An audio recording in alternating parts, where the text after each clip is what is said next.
Joseph O'Donnell. Follow Jesus, Maxine. Stop being Trump. Well, welcome. As you see, I'm wearing the same shirt, and it's still the same day. I just finished doing Catching Up with Jacob a few hours ago, but yet I'm here again because it is time for the return of Ken's Corner. Ken, how are you doing, my brother? Absolutely. It's been 3 weeks since we've been on. So it's been a while since I've seen you. And well, I see you every week and you don't see me, but now you get to see me. But I'm doing good. I'm doing good, man. All right, and of course, it would not be Ken's Corner without the D'Artagnan to the Three Musketeers. Brett, how are you doing, brother? How is your Latin American paradise? Hey, it's great here. We're just heading in, still getting a little bit of rain, but mostly into dry season, and it is nice. Enjoying it. It's a jam-packed show. Do we have a shirt this week, Ken?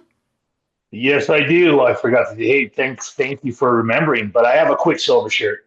I just it's a long sleeve. It's cold out here, so he's got the tropical weather, and we have the 20 degree. It's probably 27 to 30 outside. So And I had 80 degrees today, so I know. I was training my client this morning, and I said, "So how's it out there?" She's like, "It's nice." And I'm just like, "Wow, wow." Yeah, Yep. we're sitting at 80 right now at 9 o'clock at night.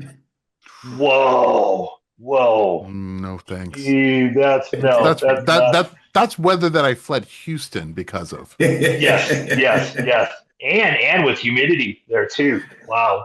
Yeah, but usually even in the hot season, we don't. 88 is usually the highest. Usually it's 84 to 86. So That's not bad. It's not too bad. That's not bad. Not like Houston.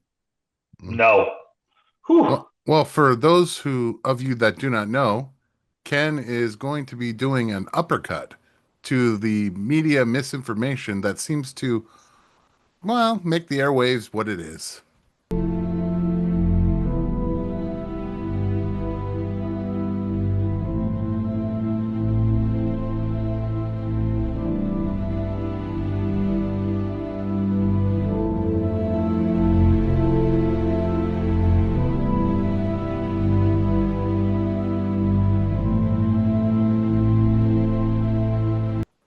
Yeah.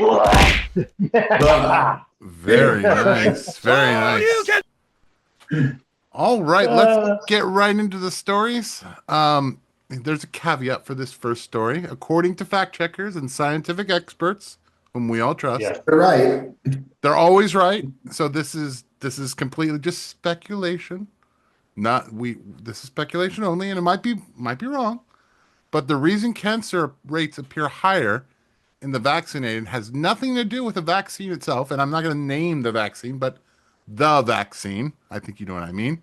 It's because vaccinated people are apparently so virtuous, responsible, and medically obedient that they go to the doctor more often. And since doctors sometimes screen for things, voila, cancer exists sooner. Not more cancer, just awareness of cancer sooner. Because science. Science. So this is me putting together just stuff, and we're already 5 years into this debacle. So, but this is a study of 8.4 million people, and it's from South Korea, and it shows that if you took the jab, you're 27 times more likely, 27% more likely to develop cancer. And it's just me observing and me saying, hey, this is what I'm observing. But the study is peer reviewed and is now one of several large authenticated studies that shows exactly the same thing.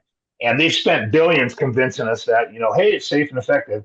But even claimed if you didn't listen to them, you were a bad person. So you thought this was deceiving. Wait till you see the Antichrist thing that's coming in. And that's coming right behind this. So I don't know. 5 years, 4 years, 3 years, 10 years, but it's coming. But I was just online and I was looking at a total of 450 peer-reviewed studies now demonstrate that COVID-19 vaccines are some fundamentally harmful to the human body. And so that's on That's on Twitter. That's on X. So, but that's just an update. And one last thing. I think I was sharing with you guys earlier that I at my Bible study on Wednesday night, um 5 or 6 people had a request for them to pray for their friends, and they had cancer, all 6 of them. And then I told my client that at his Bible study, he said that he noticed the same thing, that there was like maybe 6 or 7 or whatever amount of people, and they were all saying cancer. Everything was cancer, cancer, cancer. So I'm just making an observation. So, and then you guys run with it, or you guys observe your own thing or whatever. But yeah, just making an observation, as Jay said. Just real quickly, I just want to state a few very important things. First of all, in case that you're watching this and none of what Ken just said actually came through, because obviously it was censored, I hope you enjoyed the cartoon that I put in there instead. Second, I just want to make it completely clear that acknowledging the possibility that a vaccine injury happen would be far more dangerous than injury itself, because it could possibly expose the pharmaceutical companies to liability, destabilize the medical industrial complex, and erode public confidence in governmental institutions. No, And we could Yeah. never Yeah. let they that wouldn't happen. do that. No. Yeah, of they'd course not. never do that. They care about us. Yes. Oh my Don't you know gosh. they want Oh, they want our taxes? You know, our yes. taxes pay for everything, right? Yes, exactly. And some pay more. So some pay a lot. And aren't taxes illegal? I don't know. I didn't say that out loud, did I? Yeah, Yeah, I don't know. Yeah. Yep. a lot of war over Uh, that. And Yep. we also Yep. want to Yep. state that correlation is not equal causation. And Yes. you know, your doctor, he's the best person to tell you what to do with your life. Yep. Yep. Always. And I'm just making an observation of what I've heard. So That's right. from the horse's mouth, from them perfectly. So yeah. Anyway, that's it. All right, our next story. I believe this is yours, Brett. Welcome to Minnesota, right? Yes. Where compassion was weaponized, according to federal indictments, fraudulent feeding children programs and autism nonprofits were allegedly creating a public drain on funds, while portions of the money were sent abroad, including individuals tied to Al-Shabaab. Kids were hungry, paperwork was fake, the money very real. Take it away. So Minnesota is working hard at becoming not only the largest welfare state in the nation, but also leading the way in funding terrorism against our own country. A whistleblower had alerted authorities about a Somali scam all the way back in 2020, but the investigation was stopped due to cries of racism and Islamophobia. Somalians began coming to Minnesota back in the 1990s, and the state now has around 80,000 Somali immigrants, and the FBI did nothing to vet these radical people coming in and coming to Minnesota, and they came to Minnesota.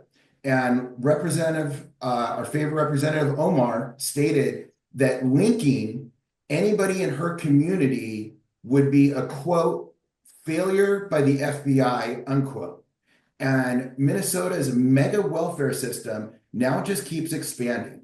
It's grown from $15 billion in 2022 to 2023, and is now expected to hit $23 billion next fiscal year, with Wow. $42 out of every $100 coming in.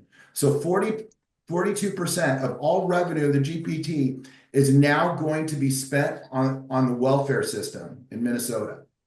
And then we get to the fraud, the Somali-run Feed Our Future program, which saw over $300 million end up in the hands of criminals.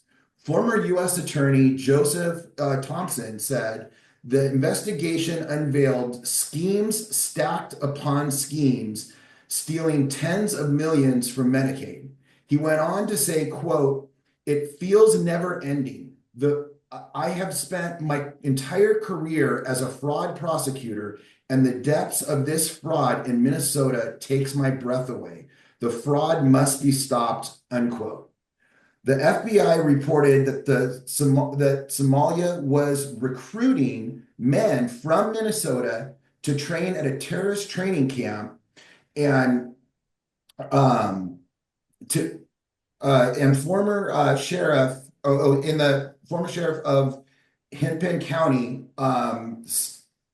said that, quote, "Young people were going back to Somalia to participate in terrorist training camps and terrorist action when they had no clear ties back to their culture. They were born here in the US, but felt a need that, or they were radicalized to go back," unquote.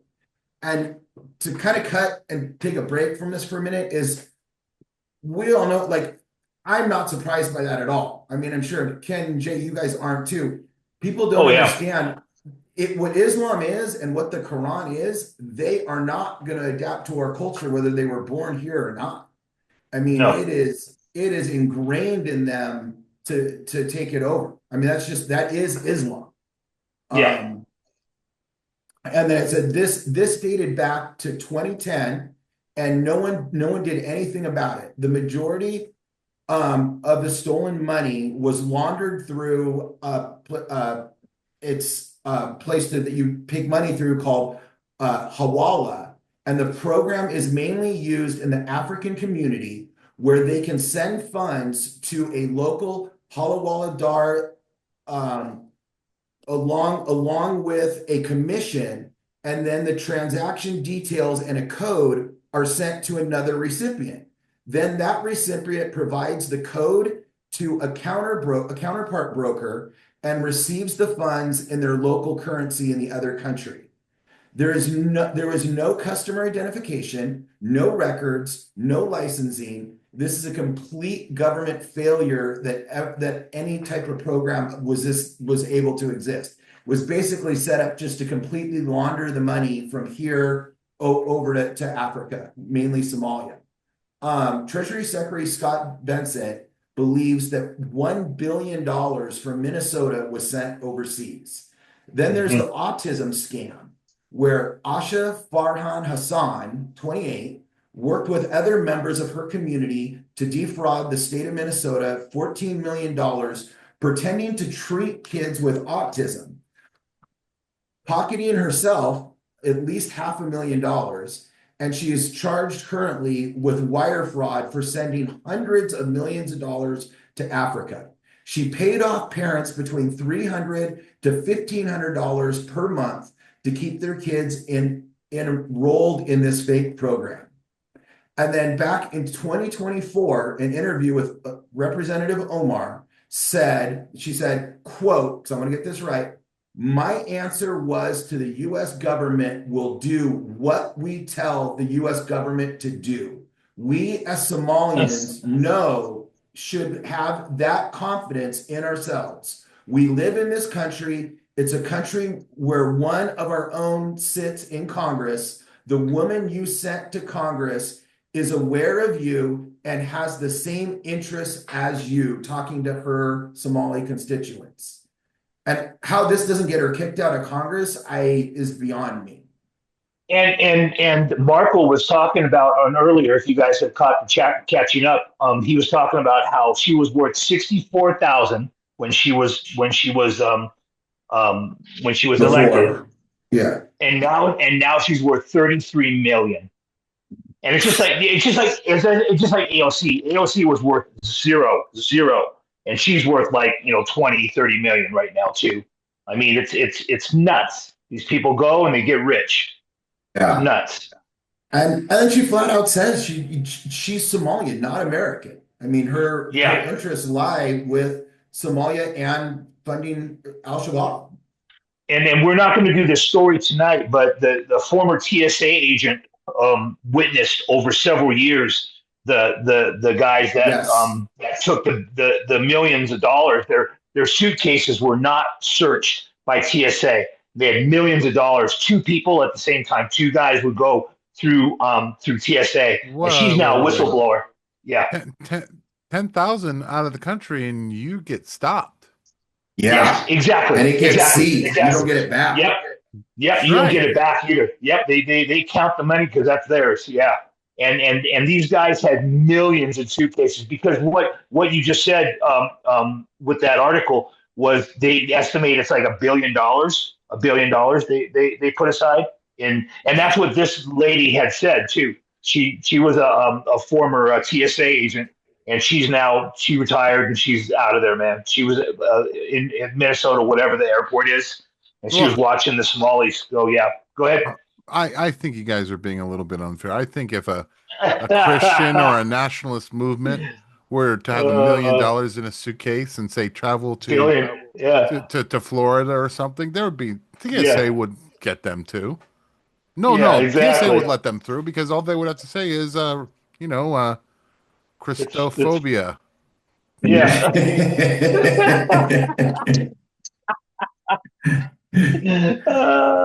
So there was actually one of the guys that lives in our community. He got stopped coming into Costa Rica by the dog at the airport, and the dog was smelling for money. And he had just under 10 grand on him in cash, and they pulled him aside and counted it, and they're like, "Okay, you're good." But yeah. I'm never flying again. Yeah, I won't fly until the millennium. That's when I'm flying. I've been flying more. I'll be flying. Yeah, you got one left. Yeah, you will be too. Yeah, you're going back to Japan and you're going to Tennessee, and yeah, it's like crazy. Yeah, I mean, I got no choice. Yeah. Man, I got the pat down of my life by the TSA agent last time. Yeah, I can't. A couple of weeks ago. I can't. Yeah, I can't. It was hard. It was. Actually, you know what? You guys bring up a great point. I have this brilliant $1 million scheme now. Are you lonely? Would you like to feel the beautiful human touch of someone who cares about you?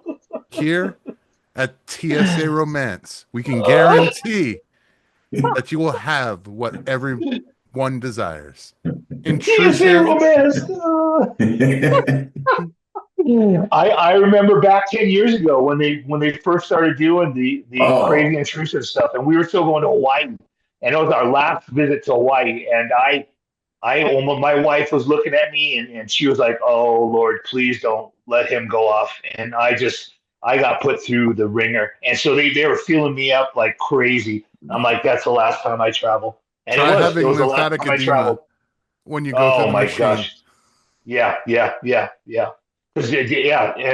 And Jacob has that, right? Does Jacob have that too? I don't know if they've ever stopped Jacob, but they stop me every time. Wow. Because you look like a terrorist. Yes. Yeah. Man, I mean, I got it where same thing. I just lost it when they first started doing that. Oh, yeah. I can't. I'm here and I'm staying here and I don't have anywhere to go. So, but I go to my happy place. Yeah. Where's that? McDonald's? I don't know. Well, it's McDonald's only if the McRib is there. Any other time, it's not worth going. Oh, the McRib, that's good, dude. They don't have that. They have it every once in a while, huh? Yep. Oh my gosh, that's awesome. The McRib. Speaking of McRibs, let's talk a little bit about Germany, the land of bad facial hair and freedom, or so we're told. If you thought the future would look like a boot on the face, Orwell style, think again. It's more like a polite camera, studying you, measuring you, capturing every nervous flicker, every micro expression, every movement of hesitation, sent to a central server where it's recorded, categorized, and archived. Not for tyranny, compliance by observation. What's going on in Germany nowadays with cameras and facial recognition? Well, it's all for our own protection, right? 2 weeks to sharpen the curve. 2 weeks to. Yeah.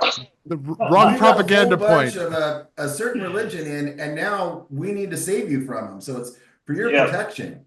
yeah. The Berlin House of Representatives just passed amendments to the General Security and Public Order Act, or ASOG, that now gives the German government legal permission to use AI technology to aggressively monitor and enter populations in real time. The government will have the access to all citizens' personal data by any means necessary, including forcibly entering citizens' private homes.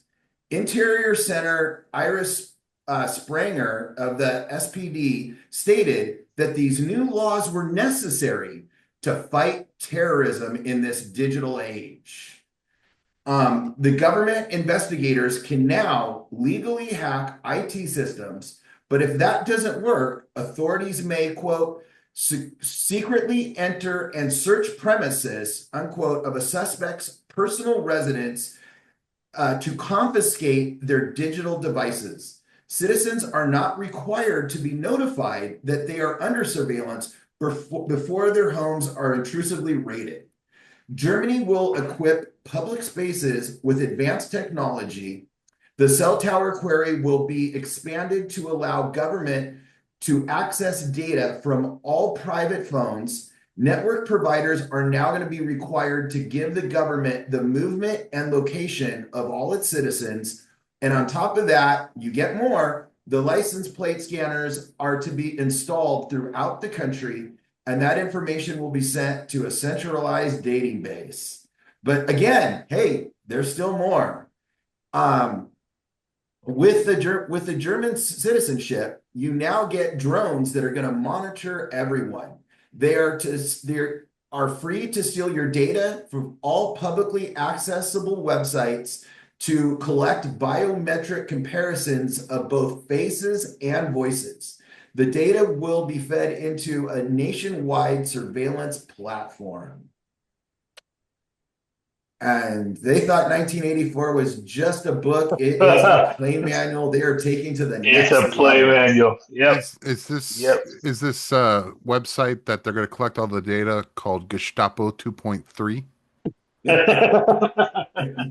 I think, yes.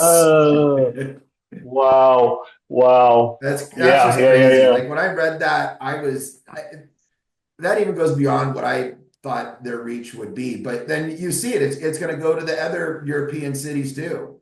Yeah, and then you see Germany.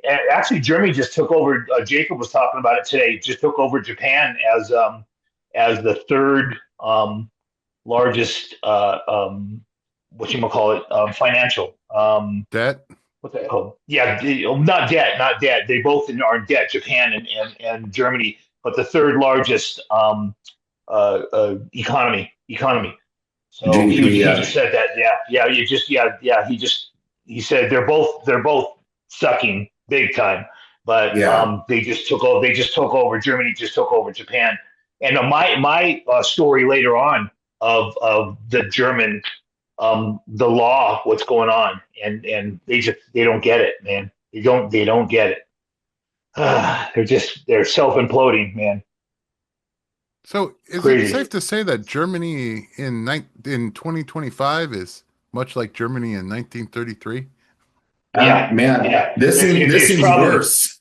Yeah, it's probably 100 years, probably late 20s. How they're gonna and they're gonna you think they're bad now with their elections. They're gonna get their Hitler that they want. They're gonna reset. Yeah, it's nuts. Yep.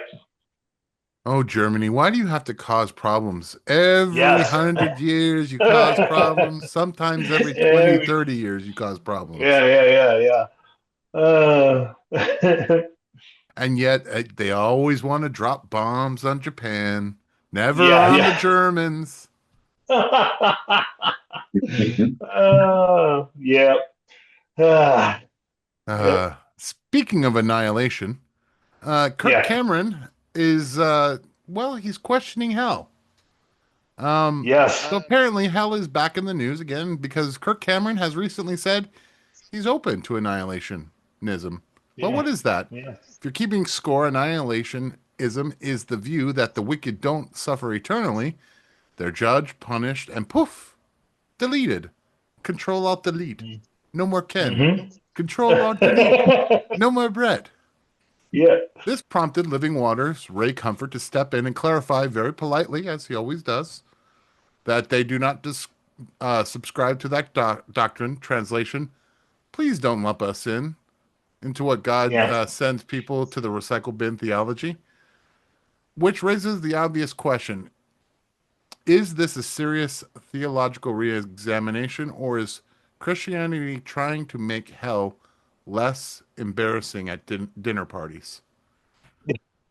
I don't know, but I'll tell you right now that if you saw the interview between he was talking to his son, and his son was 100% on board. You know, he was like, yeah, hell this, hell that, and this, you know, blah blah blah, and doing, and then I guess Ray Comfort was saying that you know, he's still questioning, you know, Kurt's still questioning some things, but he's pretty, you know, he was believing his son. And yeah, I don't know how old's his son.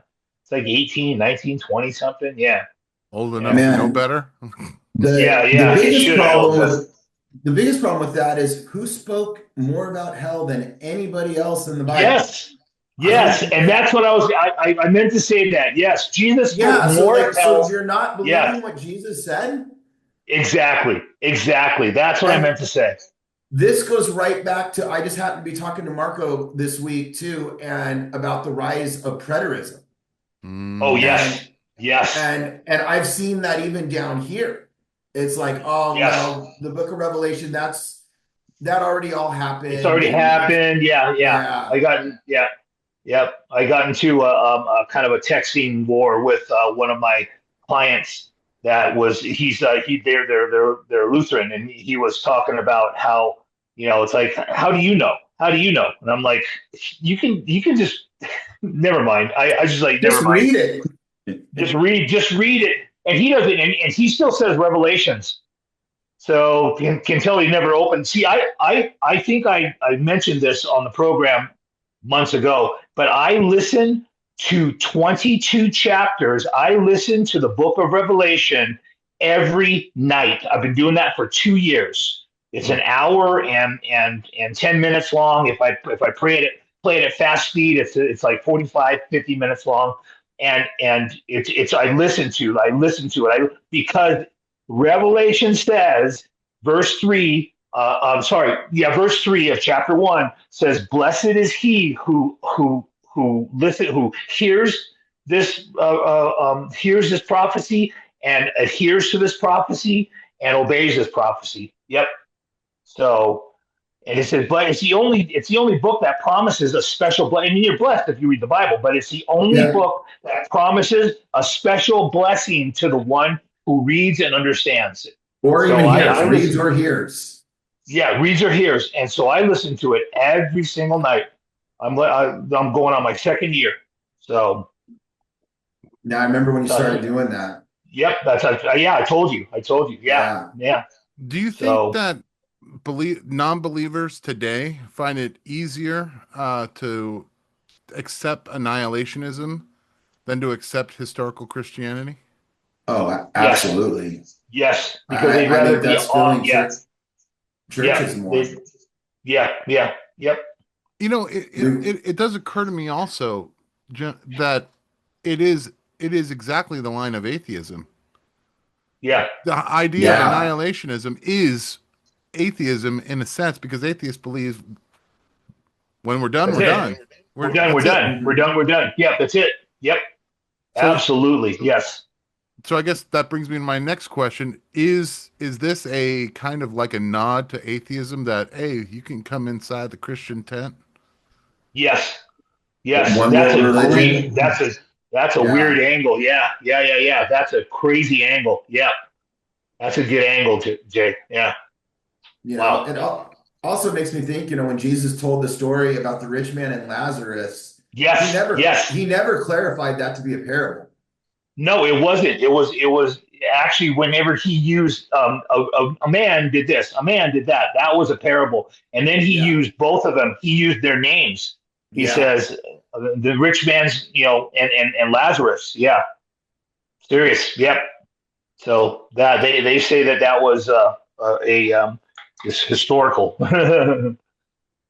Which is Yeah. it's crazy because you think to yourself, how far have we come in Christianity that we want to? I mean, it says in the scriptures, to friendship with the world is enmity with God, and Yeah. yet we want to befriend anything that makes the world feel good, especially Yeah. like annihilationism. It makes people, well, if I don't have to really believe because, Yeah.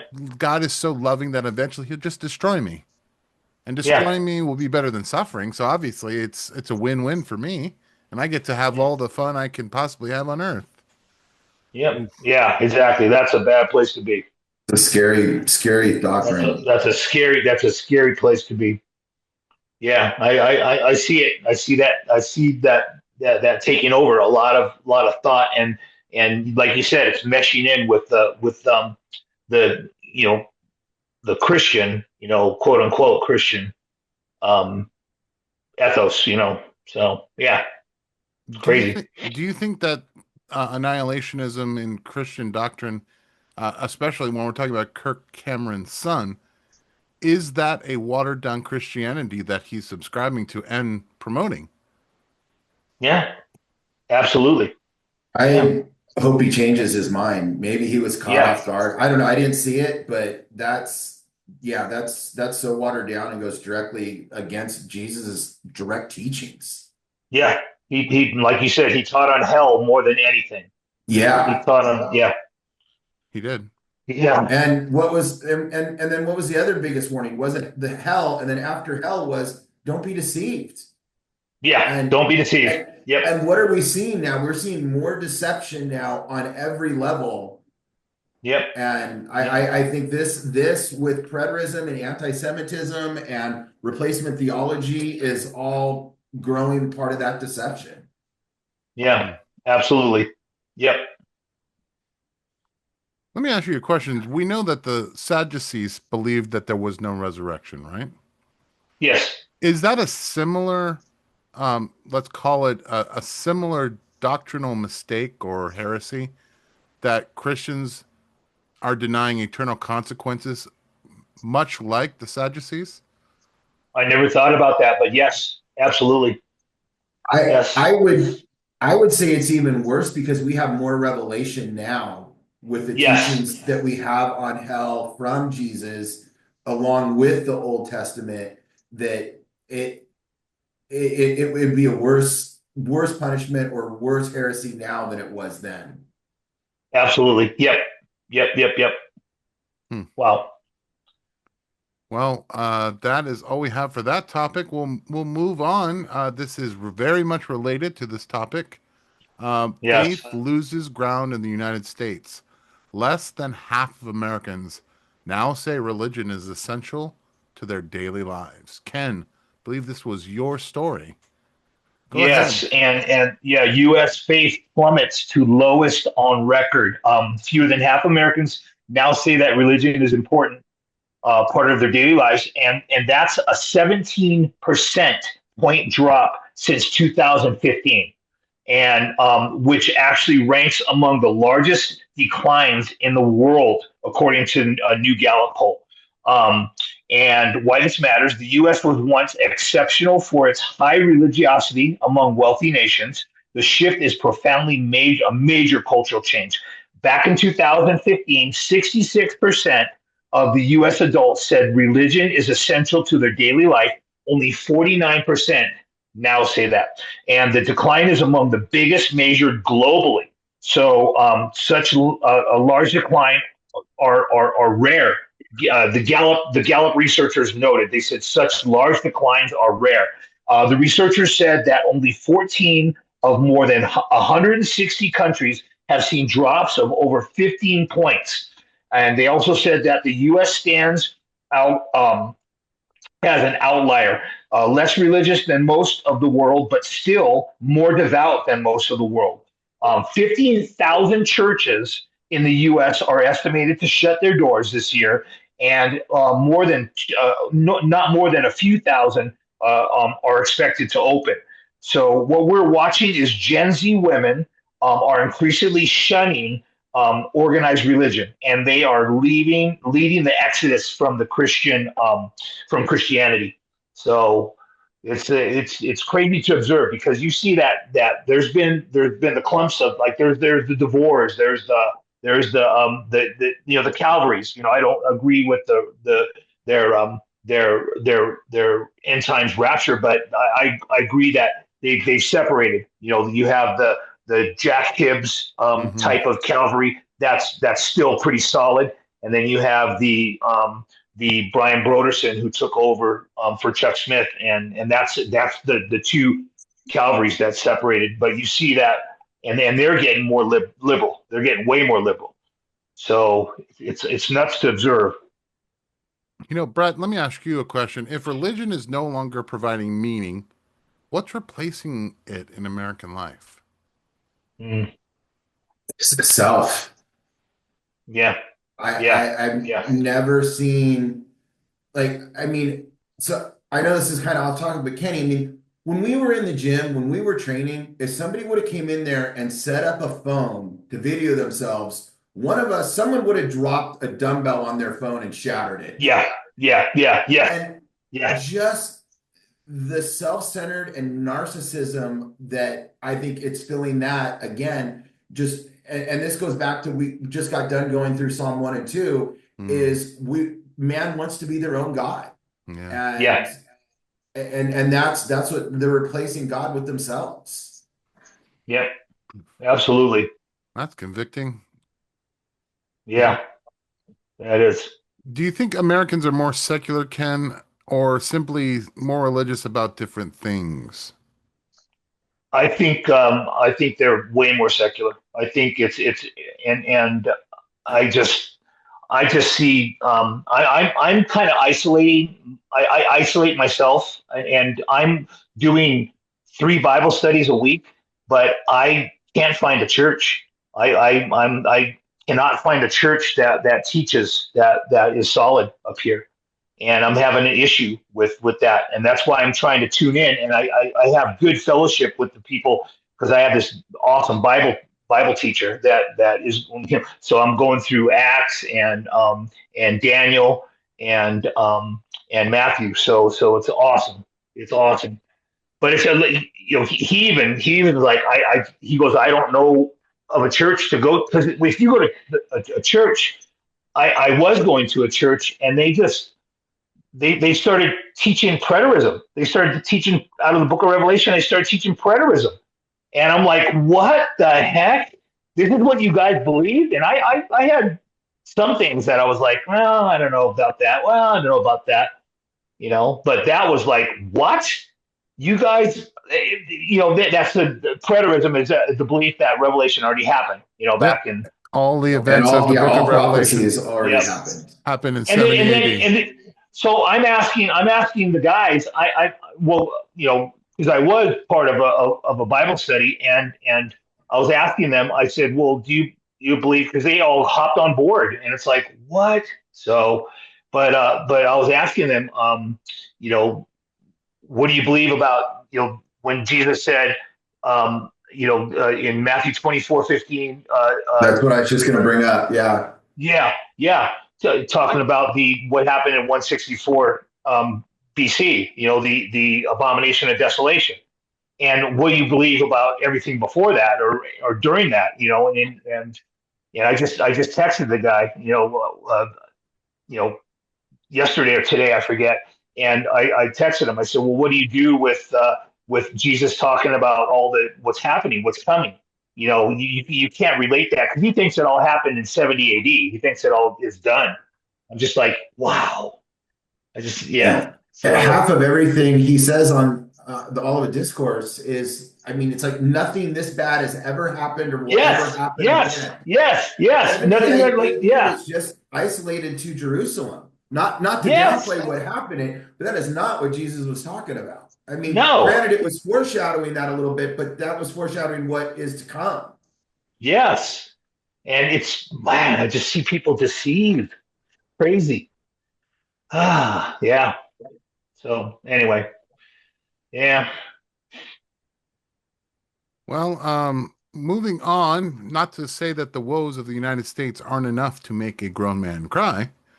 I would also state that we have good news in Europe.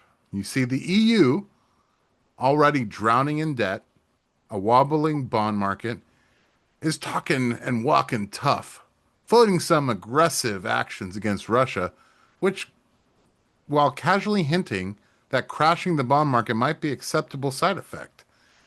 And in case markets weren't nervous enough, some officials and policy voices are now entertaining the idea of a first strike being justified. Because nothing says stability like war talk from people who don't personally do any fighting. Nope. Bonds can burn, markets can crash, and escalation apparently is just it's just another policy lever. Welcome Yeah. to the EU, where rhetoric and non-responsibility are kind of the norm. Yeah. So going that we know that the EU has frozen Russian assets, but a lot of times what doesn't get talked about is of all the assets they've frozen, 80% of those assets actually belong to the private sector, not the Russian government. And it is estimated that they're holding $58 billion worth of private assets from the private sector in Russia, which is in direct violation of international law. Billions of dollars are unaccounted for and that have just seemed to have gone missing.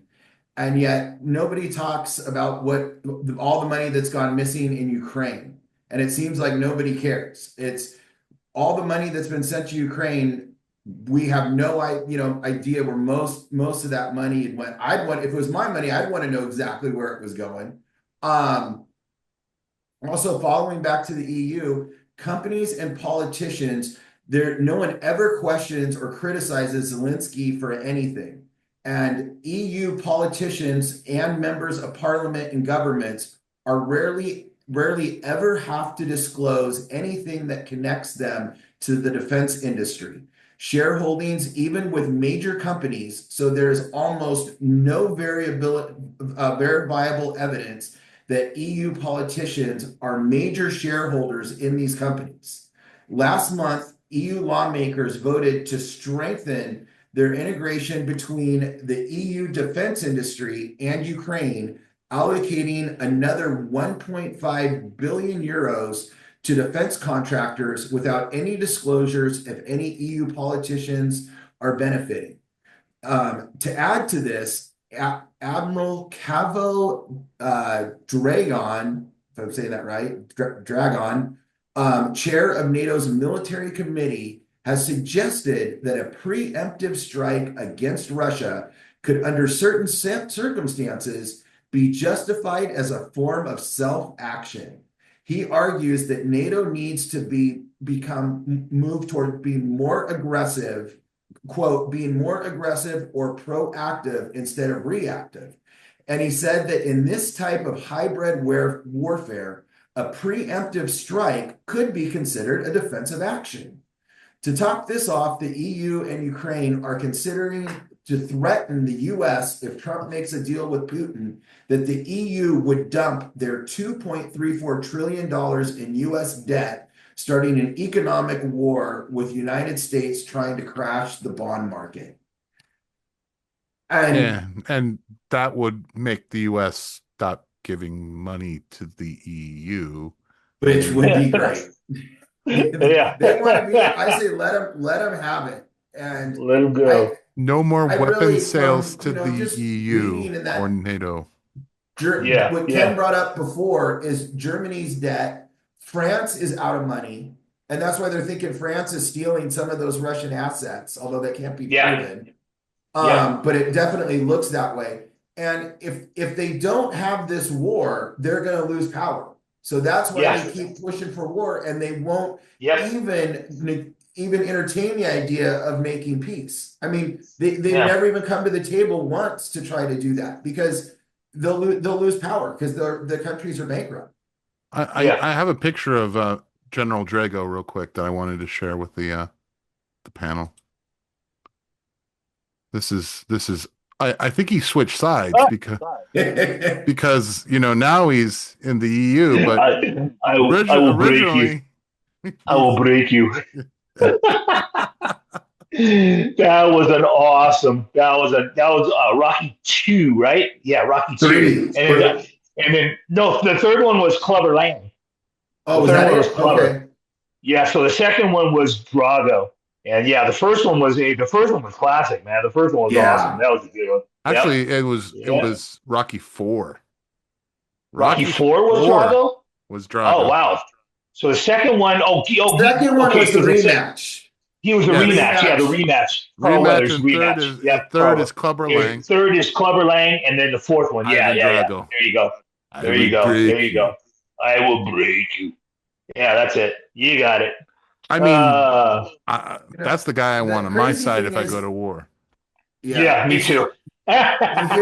You hear the EU politicians convinced that they can take Russia and that Russia's not going to use nukes. And there's no way. And China's even said they are not prepared to let Russia lose this battle because they know they'll be next.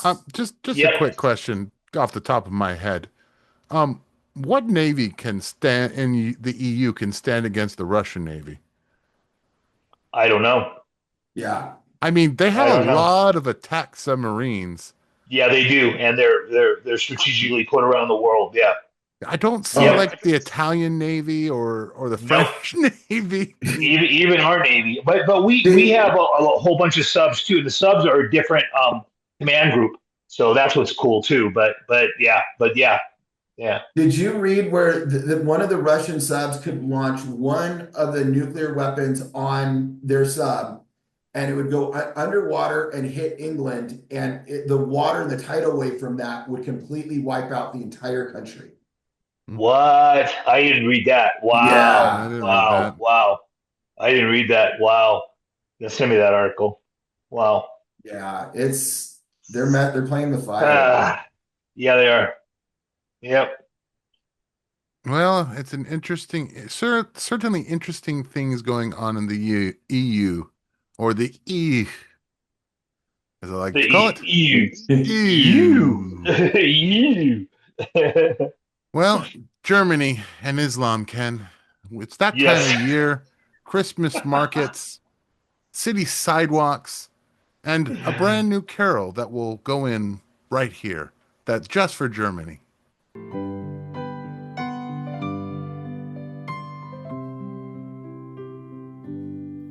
City sidewalks, dusty sidewalk, with the heat job in style.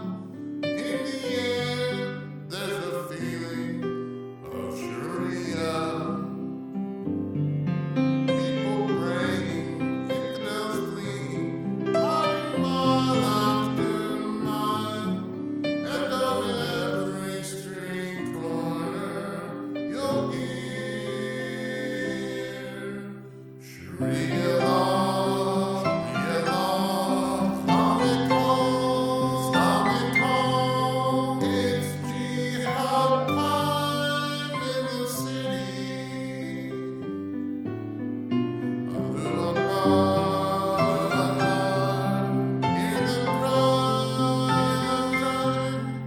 We will take Christmas away. Streams of street lights, even stoplight, red, bright, green and gold, as the mullahs rush home with their treasures. Hear the call ring, see the fatah swing. This is Islam's big scene, and above all this bustle, you'll hear Sharia law,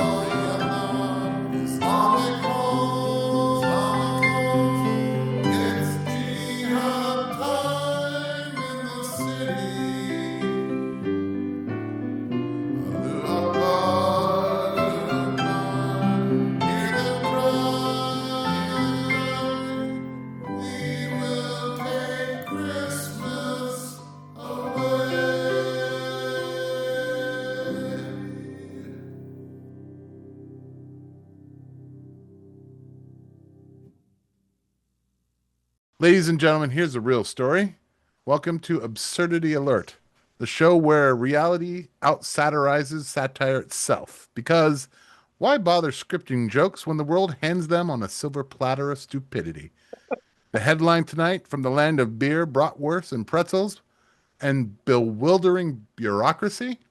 In Germany, a woman gets stabbed 6 times by a knife-wielding maniac, but hold on to your outrage. Turns out she's the real nefarious villain here. That's right, folks.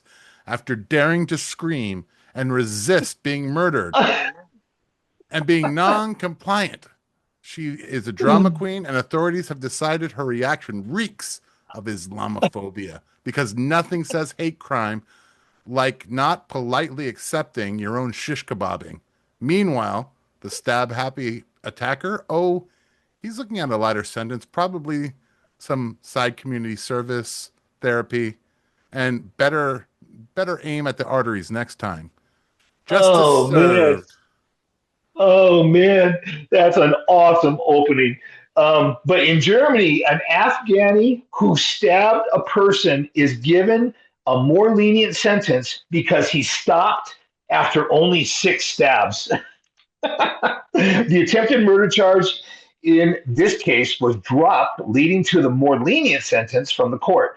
The 29-year-old Afghan migrant has been sentenced to 6 years in prison for stabbing a 27-year-old teacher at random on the street in the middle of the day. Despite stabbing the victim 4 times in the 4 times in the back and twice in the thigh, the fact that the Afghan stopped stabbing her once she started screaming was enough to convince the court in Stuttgart to drop the attempted murder charge. The attack happened in a residential area this year. The attacker did not know the victim. The moment the woman began screaming after the stabbing, her multiple times, after she got stabbed multiple times, the attacker let her go and ran away. And because of the fact that he stopped stabbing her and ran away, the court claimed this was a withdrawal from attempted murder. That's a quote. And therefore, since the man could have kept stabbing her but stopped, he was only convicted of the lesser crime of previous bodily harm. The defendant denied that he stabbed the woman. Number one, he's not right in the head. And despite DNA traces were found on the teacher's clothing, and he was also found with the knife used in the crime. You know, Germany's a goner, man. Actually, the world is. But I remember years ago in Germany, and I shared this with you guys in the pre-show. They gave some rapist a lesser sentence because he used a condom, and that's He's just awful rapist, right? Yeah. Oh man, I can't help it. How can you not just be looking at this and laughing and just what? First of all, Ken, I just want to set the record straight. Just because he's from Afghanistan doesn't necessarily mean that he is an adherent to any particular political or religious group. In fact, I think he's a Christian. That's really what's going on here. A Christian nationalist. Nationalist, yeah. and by the way, when the woman started to scream, he thought he heard the Islamic call to prayer. And that's why he left. He had to leave and go. He realized that he had to go and pray. Yep, absolutely. So the dog that walked by her. Oh, man, I can't. Make it make sense. Make it make sense somewhere. It doesn't make sense. Never does. It never does. That's just like we were talking about before, too. It's like we would have thought these were Babylon Bee stories a year ago. Yes. They're all Babylon Bee stories. All of them are. Like, this can't be real. No, exactly. You're thinking this one can't be, this one can't be. Every story we have is like, that can't be real. That can't be real. Yeah. Yeah, that's awesome. Well, you there, Jay? I'm here. And for our final story, something diabolical is happening in American consumable products today, the National Biscuit Company. We're going to show you the receipts tonight. First of all, let me start by saying this presentation is for entertainment purposes only, but I'll start with what we know as the facts. Oreo has quietly replaced real sugar. That's right, sugar. Real sugar in its zero sugar cookies with a lab-engineered cocktail. Maltitol, polydextrose, sucralose, and asufamine K, synthetic sweeteners. Critics associate with gut disruption, hormonal interference, and industrial chemical byproducts. A resurfaced viral video shows regular Oreos exposed to a full blowtorch. They don't ignite, don't melt, don't burn. Behavior more like heat-resistant construction materials than food. Let's go to that video. It's glowing, but it's not burning. You can see it. It's keeps in shape. And look at it. You can still read the Oreo on there. Yeah. Oh. It was Just imagine forged that. in the fires of Mordor. Just imagine that in your gut. Wow. It just couldn't. You just couldn't. We like Jay and I said in the pre-show, we just ate Oreos when we were kids. Now, I'm going to go to my presentation now, and I will leave it to you after this, but first I wanted to go into maybe a little bit of a conspiracy. I'm full warning. This is Conspiracy Corner on Ken's Corner. I wanted to show you something that I have discovered. First of all, what is the Leviathan cross? It's a double-barred cross, symbolizes harmony, balance, and protection among many people, much like National Biscuits do. Then you have the infinite symbol, symbolizing the eternal universe. It's called the brimstone symbol. That's interesting because what do we find? Acesulfame K, a sulfate, one of the major ingredients in brimstone, sulfur. As it is a symbol of sulfur in alchemy, sulfur is one of the three essential natural elements and associated with the supposed torments of hell. Thus, the Leviathan cross symbolizes hell and its torment, and Satan and the devil himself. Now here's where it gets interesting. We have the Oreo, the circle, and the cross. But watch. Whoa. Oh. The infinite Whoa. loop within the two O's in Oreo. And then Wow. the cross. Is it just coincidence? Or is there something diabolical going on? Wow. You'll have to decide. Wow. But Ken, why don't you go ahead and talk about what we're dealing with No, I'm just- infections. Yeah, I just saw that video and I'm like, whoa. And because we used to remember we were talking about in the pre-show that we used to eat Oreos all the time. That was one of my treats. But the chemicals are so toxic that they survive a blowtorch. I mean, and you watch these lab-made wonders. You know, they don't burn, they won't ignite, they don't melt. I mean, that's a blowtorch. And they just sit there like heat-resistant construction material. It's crazy. But I just wanted to share that at the end. That was awesome. And yet, Uh, I'm not gonna lie. I had sugar Oreos a couple of days ago, yeah, and they're I don't I know would if they're stick the to same. those. I don't know if they're. Yeah, I stick to those, man. I don't know about these zero sugar Oreos. Yeah, I don't know. Those just like, remember the scam back, gosh, what was it? Was it in the 2000s or when everything, don't have fat, we're going to make everything fat free, but just dump more sugar Yes. and chemicals in Yes. it. And everybody, Yep. Everybody started gaining. Could do. Yep. And then they started eating like steaks and eggs and fat, and butter and regular and ghee and all this bacon and all this other stuff, and that's like that your body gets energized from that more so. So Yeah. it's crazy. Yeah. Yep. All these carbs that are just killing you. Yep. Crazy. And the chemicals Wow. and I think And the the chemicals, I think yeah. the chemicals are more Yeah. problematic than the carbs, but Yeah. carbs are Yeah. problematic. I know that. Yeah. And I think that you have to eat like that now. But the carbs that because you look at back in the day and people weren't, they didn't have any issues with gut issues or, they just, you just ate what you kind of wanted, Well, this goes back to the destruction of the nuclear family, to be honest. Yes. A reliance on Yes. processed food can only exist yeah. when Yeah. there isn't someone always in the house cooking and preparing things from scratch, like Yes. society has done for thousands of years. Thousands of years. Yeah. Mhm. Yeah. And that's just, yeah. So it's just, yeah, it's nuts. Yep. Well, we want to thank everyone for tuning into Ken's Corner. It has been great to see you again, Ken. We don't get to talk as much as I'd like. Both of you are very busy, and I am obviously very busy. But I love it Yeah. when we can get together and do a show. It's highlight of my week. I have a verse this week.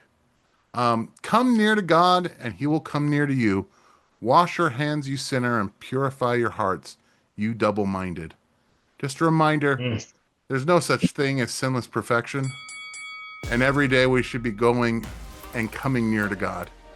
Because if we're not always putting our effort into coming near to God, it's very easy to just let it slide. And that in itself is a sin. You should want to come near to God every single day because he pursues you. So with that, I leave you and say, God bless you. And I hope that we will see you again. This is Ken's Corner signing off. Amen. Amen.